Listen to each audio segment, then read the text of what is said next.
Alors my girl, c'est ma copine parce qu'elle m'accepte.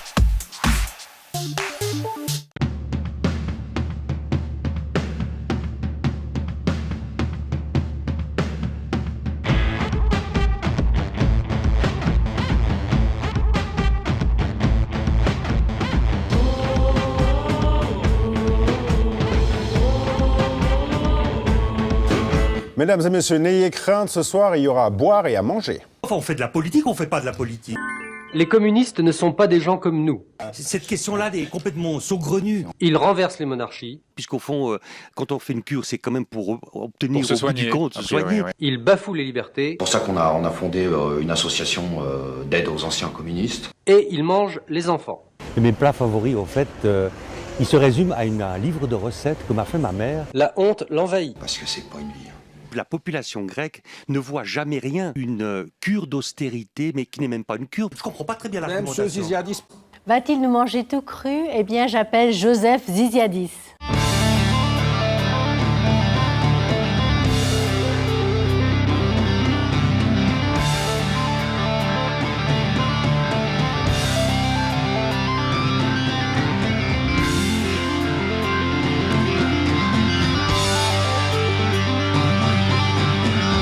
Joseph, quand je m'adresse à vous, j'ai l'impression de pouvoir utiliser les mêmes termes qu'avec mon regretté grand-papa. Et pas seulement parce que lui aussi avait coupé sa moustache. Lui, quand il a globalement quitté le tourbillon de son monde professionnel, c'est aussi pour son potager qu'il en a fait tout un fromage. C'est fou comme on peut soudain se concentrer sur les choses de la vie quand on a passé une grande partie de son temps à la gagner. Évidemment, votre potager à vous, c'est la Suisse. Toute la Suisse. Sur Google, le manger bio est même en première ligne de votre bio. Et en une seule semaine qui a de plus en plus de goût. Vous en êtes désormais le directeur. Il faut dire que vous n'avez pas attendu de mettre le couvert pour vous mettre à table. Et avec autant d'Y et de Z dans votre patronyme, vous avez pourtant réussi à devenir très vite le vaudois préféré des Vaudois. Ce militantisme rouge sans mais sans chichi vous a notamment permis de hisser votre grande gueule communiste à Berne et de camper avec succès sur vos positions et sur le sol d'Obwald pour ficher des baffes à la sous-enchère fiscale. Après avoir largement donné à penser en offrant du pop aux foules, vous vous souciez désormais des panses avec du pot au feu. Aujourd'hui, vous avez même le temps d'aller vous faire voir chez les Grecs pour soutenir vos potes en crise et gérer de la vinasse chère à vos racines. Et si vous plantez désormais plus volontiers vos crocs dans une tranche de veau que dans l'état de veau, vous êtes encore terriblement dans le vent. Bon, allez, vous nous rejoignez ? Bonsoir. Merci pour l'introduction. Bonsoir, bienvenue.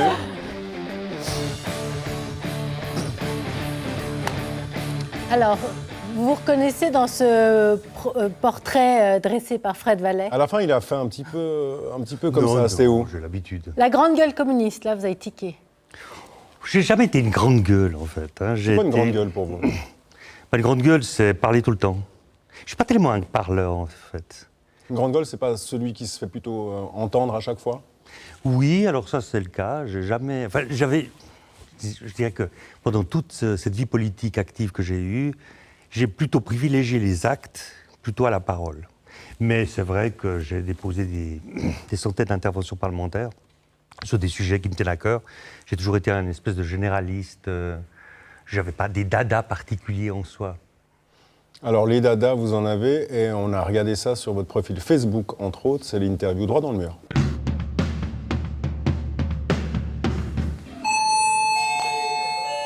Joseph a atteint le nombre d'amis maximum. Il ne peut pas recevoir d'invitation pour le moment. Alors bon, j'ai essayé d'être ami avec vous, j'ai pas réussi. Vous avez 5000 amis, c'est beaucoup, mais c'est pas très populaire comme ça, de refuser des gens qui aimeraient être amis avec vous. Je ne suis pas un personnage public. Pourquoi? Je préfère rester géré Ouais. à ces 5000. Certains me posent la question pourquoi est-ce que tu as fait ça, mais en fait, je trouve que 5000 c'est déjà pas mal. Vous les connaissez tous ? Non, mais de plus en plus, en fait, parce que c'est devenu une espèce de communauté qui réagit assez rapidement à des posts que je fais. Et donc, oui, de plus en plus, je les connais, ouais. Mais c'est beaucoup quand même. Comment vous gérez cette page publique, en fait ? Parce qu'elle l'est quand même. Même si je ne suis pas ami avec vous, j'ai pu quand même aller me promener. Mais vous le saurez bientôt. Et comment vous la gérez, cette page ? J'élimine. Mais comment, sur quel critère? J'avoue très franchement que dès qu'il y a un propos raciste qui apparaît sur la page, je dis ciao, c'est fini. Vous en avez beaucoup ? Non, il n'y en a pas souvent, mais enfin, parfois c'est un peu... Bon, je laisse aussi des chances, je le dis franchement. Je pense qu'il faut laisser des réactions, aussi parce qu'elles existent, elles font partie de la vie quotidienne. Et puis ça serait dommage de ne pas avoir de discussion et d'avoir de contradictions. Mais d'un autre côté, si ça se perpétue, et si c'est monomaniaque, oui, alors je dis au revoir à Charles. Alors, les contradictions, il y en a. On en parlera peut-être un peu plus après avec la Semaine du Goût, mais c'est vrai que nombreux commentaires, quand vous faites la promotion de la Semaine du Goût, il y en a plein qui vous disent, voilà, j'adorerais manger comme ça, mais j'ai pas l'argent pour. Vous mettez menu avant, et puis voilà, on dit, voilà, moi j'ai pas 60 francs. Et puis moi, j'en ai vu quelques-uns, là, ces 2 dernières semaines, de gens qui disent, ah, moi j'adorerais, mais je peux pas. Comment vous les gérez? Oui, puis en même temps, c'est les mêmes qui certainement dépensent 200 francs pour leur portable tous les mois, sans aucun problème. Ça dépend où on met les priorités. Alors c'est clair que pour moi, la nourriture, le fait d'être à table, d'être autour de la table et de préparer les choses, pour moi c'est essentiel. Et donc, ça ne m'intéresse pas tellement d'avoir le dernier portable. Mais grâce à Facebook, j'ai su un peu ce que vous écoutiez comme musique.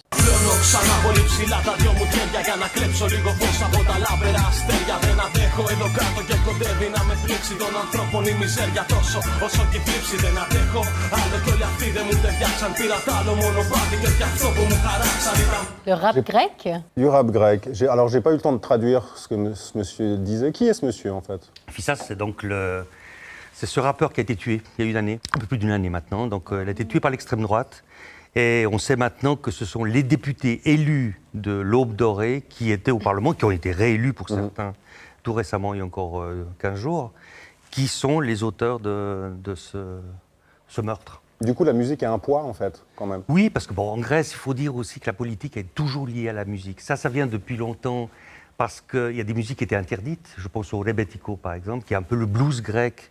Il a été interdit pendant très longtemps. Il a fallu attendre la fin de la junte militaire de 74 pour que cette musique soit de nouveau, soit permise. C'était une musique des bas-fonds, du milieu populaire, qui parlait de drogue, qui parlait de sexe, qui parlait de lutte contre la police. C'était d'ailleurs les réfugiés de l'époque, puisque c'est ceux qui sont partis en 1922, ils étaient plus de 1,5 million qui sont venus du jour au lendemain peupler la région d'Athènes. Athènes avait 50 000 habitants, imaginez-vous 1,5 million de réfugiés qui arrivent. Tiens, ça devrait faire réagir certains aujourd'hui. Si vous voulez bien, maintenant on va passer au cœur du blabla et on va mettre les pieds dans le plat.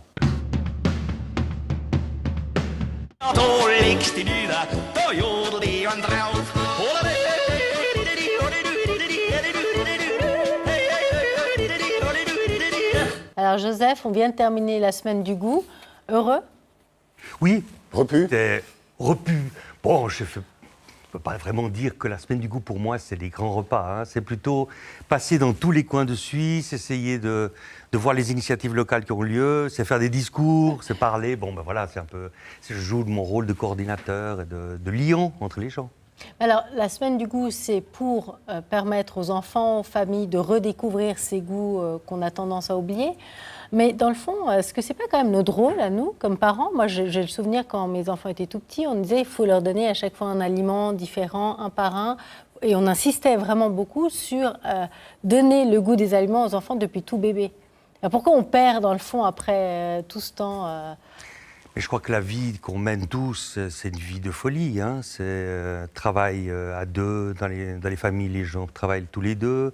À midi, on n'a plus ce contact avec les enfants qui sont soit dans des réfectoires. Donc, il y a la belle fourchette le soir, verte. et le soir, quand les gens rentrent, ils sont tous fatigués. La majeure partie des gens, ils mangent devant la télévision, donc ils mangent seuls. Souvent, ils vont ouvrir simplement le frigo, ils prennent quelque chose, ils le réchauffent au micro-ondes. Et puis, il n'y a plus de ce partage. Donc, la Semaine du Goût, elle ne devrait pas exister, en fait. Parce que c'est un peu stupide de se dire qu'on doit faire une Semaine du Goût. Mais en même temps, c'est une façon de mettre l'accent sur une des choses les plus essentielles de la vie. Mais en gros, donc, on n'a pas forcément perdu de goût, c'est qu'on n'a plus les moyens, dans la manière avec laquelle on vit aujourd'hui, de s'y atteler. C'est-à-dire qu'on ne met pas l'accent dans sa vie quotidienne sur cet aspect-là. On pense que c'est du temps perdu. De cuisiner, de couper une salade, de penser rien que dans sa tête, dans la journée, dans la semaine, qu'est-ce que je vais faire comme menu, quand est-ce que je vais inviter des copains, quand je vais passer une soirée en famille. C'est-à-dire, c'est plus la préoccupation principale. Et donc cette transmission des recettes aussi ne se fait plus, et la Semaine du goût, elle est là pour ça. Mais vous n'avez pas l'impression que les jeunes générations aujourd'hui sont très conscientes justement de ces problèmes-là, font très attention, reviennent justement au côté un peu vintage, de choisir aussi les espèces un peu disparues. Elles sont quand même plus sensibles peut-être que...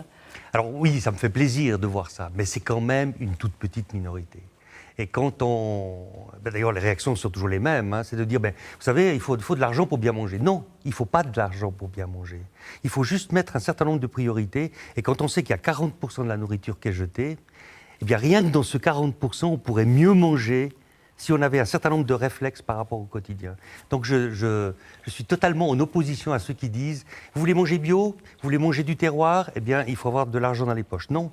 Mais pas d'argent, mais un petit peu de temps, et le temps c'est de l'argent, c'est-à-dire qu'il faut savoir exactement où acheter ses produits. Il y a des endroits qui sont exprès très chers pour montrer que c'est quelque chose d'inaccessible, c'est une autre tranche de la population, il faut le temps de le faire, c'est-à-dire qu'on ne peut pas le faire dans les grands magasins où on a tout sur place, il faut quand même prendre du temps. Qu'on court à 18h30 avant que le magasin se ferme pour acheter... On est tous, par exemple, je vois des tas de gens qui se baladent en train, ils vont au travail ailleurs, ils reviennent. Mais quand ils vont ailleurs au travail, eh bien, au lieu de simplement aller se prendre quelque chose de près, ils pourraient aussi aller rencontrer le boucher du coin, le maraîcher du coin. Il y a plein de choses qui se passent ailleurs et on peut ramener quelque chose le soir à la maison. C'est juste une attitude de vie. Au fond, la Semaine du goût, c'est pour redonner une autre attitude au quotidien. Et la nourriture devrait avoir la place qu'elle a perdue depuis longtemps maintenant. Alors on sait que la Semaine du goût fonctionne, hein, c'est des gros succès à chaque fois, chaque année. Mais est-ce que la Semaine du goût, finalement, fonctionne aussi après ? Parce que c'est très bien pendant une semaine que tout le monde goûte et soit très intéressé à ce qui se passe. Est-ce que la semaine suivante, on a un peu tout oublié ? Est-ce qu'on fait des études comme ça pour voir si ça aide un peu à... Alors c'est vrai que c'est des déclencheurs. C'est une plateforme de communication pendant 10 jours. Il y a des tas de gens qui nous disent « Moi, je ne veux pas faire la Semaine du goût parce que de toute façon, je la fais toute l'année. » Bon, très bien, mais fais au moins l'acte d'inviter une classe dans ta cuisine, quand tu es restaurateur, ou bien quand tu es restaurateur. Invite une fois un maraîcher, invite un vigneron, montre que la nourriture qui est dans un restaurant, ce n'est pas simplement une carte, et puis c'est terminé. Essayons de mettre des visages sur ceux qui sont de la communauté de la nourriture, qui nous nourrissent au quotidien. Et cet acte-là, alors on a besoin de prendre ce temps pendant la Semaine du goût, mais on doit le faire toute l'année. Est-ce que vous mangiez moins bien avant d'être actif dans la Semaine du goût ? Être le président. Non, il faut dire que la nourriture a toujours été pour moi mon réflexe quotidien. Enfin, dire, comme immigré, très franchement, la seule chose qui nous ramène au pays d'origine, c'est quand même la nourriture. Quand on vient à l'âge de 6 ans comme moi ici, la crainte que j'ai eue quand je suis parti à 17 ans de la maison, c'est de me dire mais qu'est-ce que je vais manger ? Donc ma mère, elle sera plus là pour me montrer 2 ou 3 recettes. Donc elle m'a fait un cahier de recettes et je suis parti avec le cahier de recettes. Ça m'intéressait pas tellement de savoir si j'allais payer mon loyer. Ce qui m'intéressait, c'est de savoir est-ce que oui ou non je pourrais refaire. Alors ça, c'est la phrase que vous dites à peu près partout. Est-ce que c'est pas la phrase punchline de la Semaine du goût en fait ? Oui, si on montrer que c'est là depuis l'adolescence. Je crois que les immigrés, parce qu'il y en a quand même énormément dans ce pays, hein, les immigrés ils véhiculent une conscience de la cuisine. D'ailleurs, c'est marrant, l'autre jour, il y avait une étude qui est sortie en Suisse en montrant que les enfants d'immigrés mangent mieux que les enfants autochtones. C'est assez curieux parce qu'au fond, il y a cet aspect-là qui est plus présent, peut-être à cause de la culture méditerranéenne autour de la table, qui est un peu différent de la culture plus nordique. Alors, nous, on vous connaît bien, tout le monde vous connaît bien ici, mais il y a une population très très lointaine qui a essayé de se faire une idée de Joseph Ziziadis, connaître son ennemi.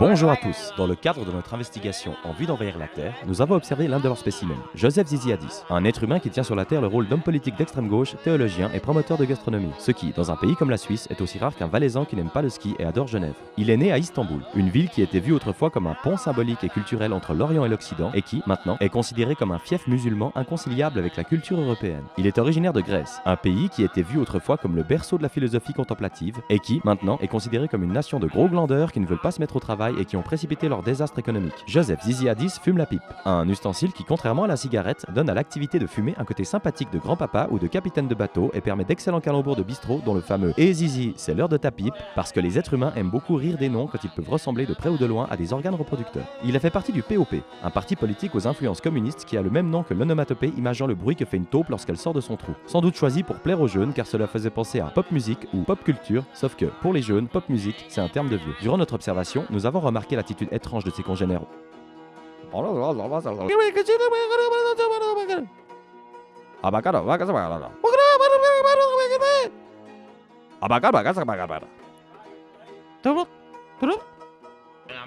Il dirige la Semaine du Goût parce qu'il aime bien manger et qu'il est un fer de lance en Suisse du slow food, un mouvement qui promeut l'art de bien manger en consommant des produits du terroir et de bonne qualité parce que c'est mieux, mais du coup plus cher que la grosse distribution, donc peu accessible aux basses classes sociales, ce qui se rapproche des gens qui achètent des sacs Freitag à 600 francs parce que c'est recyclé ou des voitures Tesla parce que c'est écolo. Emmenons-le sur notre planète. Il pourra nous expliquer comment il concilie sa foi chrétienne et le fait d'avoir été pasteur avec l'athéisme traditionnel du marxisme-léniniste ou peut-être simplement pour manger une bonne côtelette de porc local avec ratatouille et moussaka. Merci à tous, bientôt la Terre sera à nous.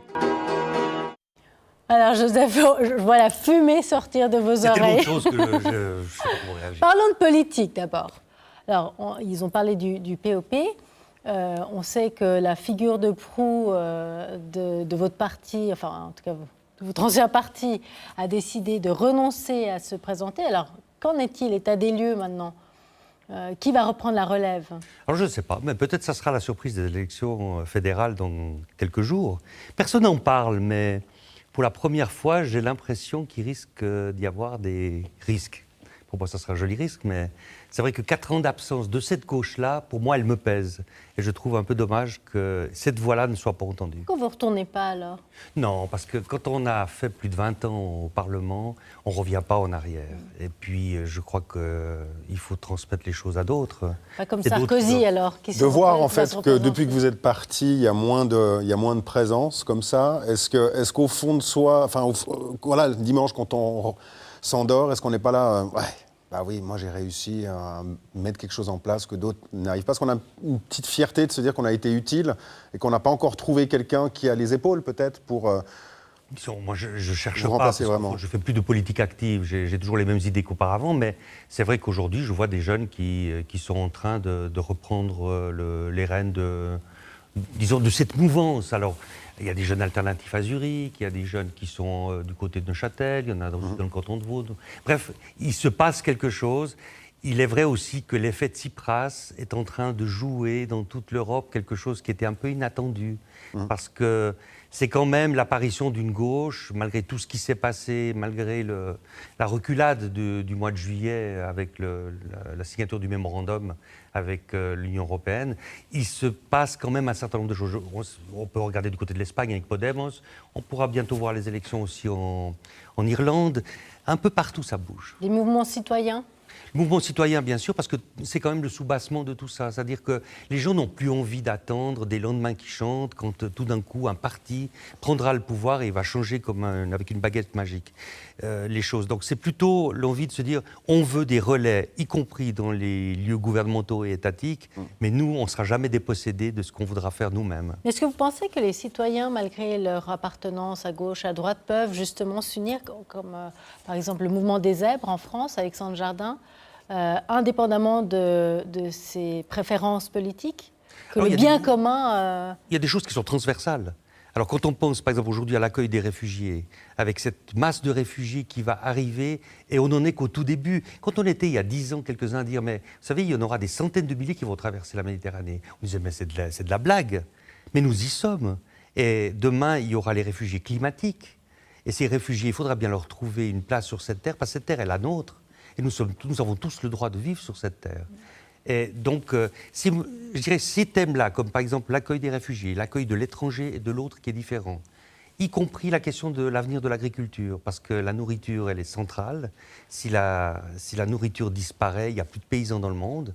La question de la souveraineté alimentaire, ce sont des thèmes transversaux où je peux me retrouver côte à côte avec quelqu'un de l'UDC qui tout d'un coup dit mais au fond, je pense la même chose que toi. Même sur la question des réfugiés. Alors, les réfugiés, la Grèce, on vous demande encore de vous exprimer très volontiers aussi dans la presse, à ce sujet. À votre avis, si vous étiez encore actif en politique, qu'est-ce que vous feriez en Suisse?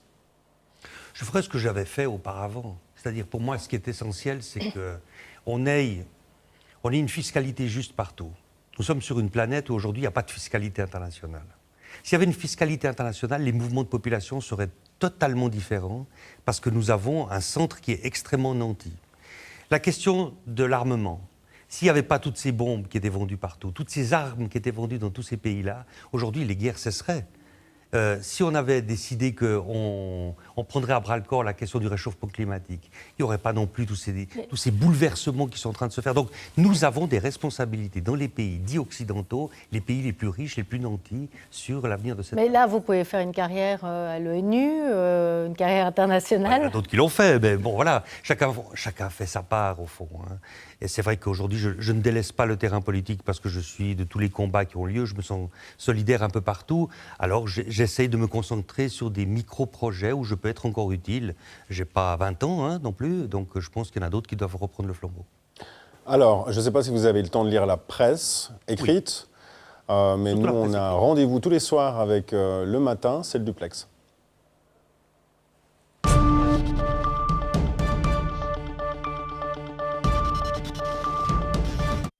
Et nous retrouvons Laurent, normalement, si c'est bien juste. Bonjour Laurent, voilà, je vous vois.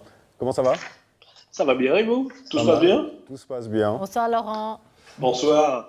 Alors c'est une grande journée, ça va bien tomber pour Joseph Ziziadis.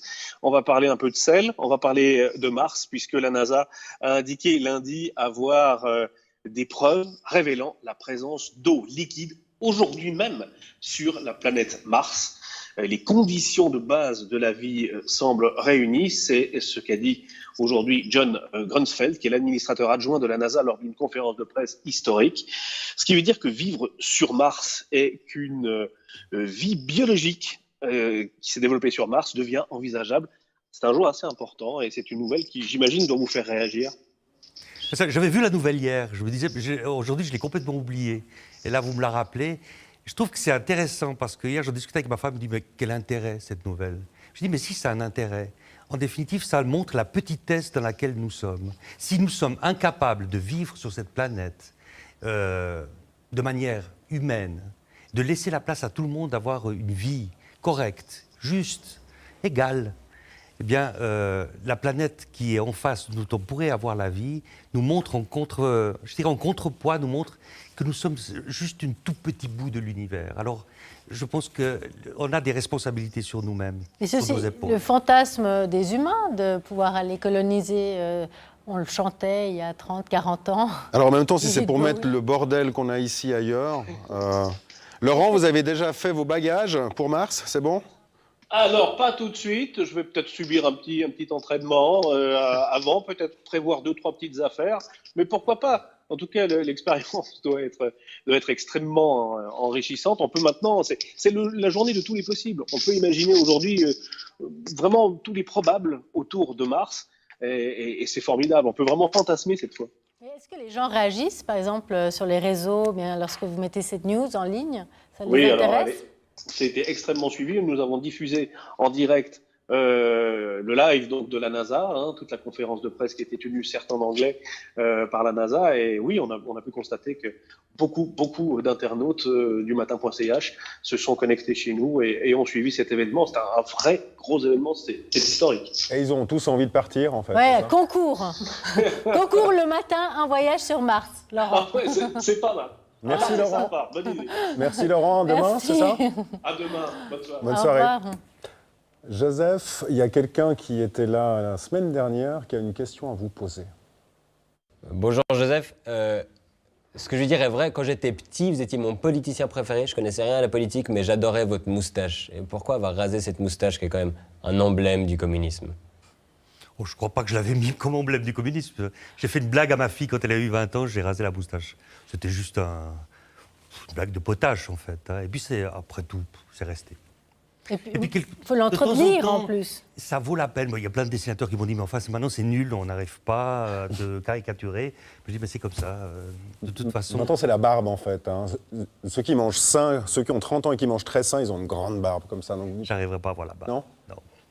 Pourquoi? Je sais pas, je la sens pas. Très bien. Eh bien, vous allez pouvoir vous venger, parce que demain, nous avons Stéphanie Pahu, linguiste à l'UNIL et féministe. Vous allez pouvoir lui poser une question en retournant au siège à portrait.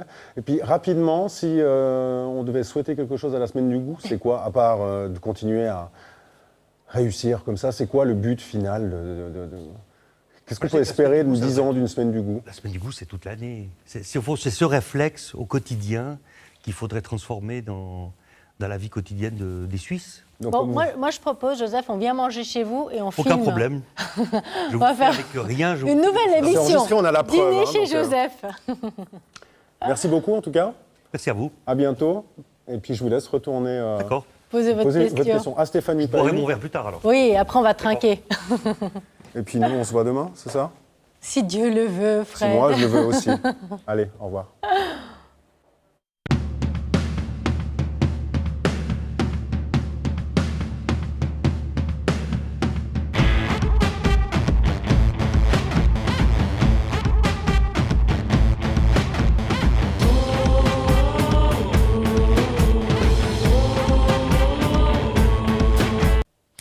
Stéphanie, est-ce que ça serait possible de me dire pourquoi est-ce que dès le plus jeune âge, les garçons et les filles ont des rôles quasiment traditionnels qui se mettent en place?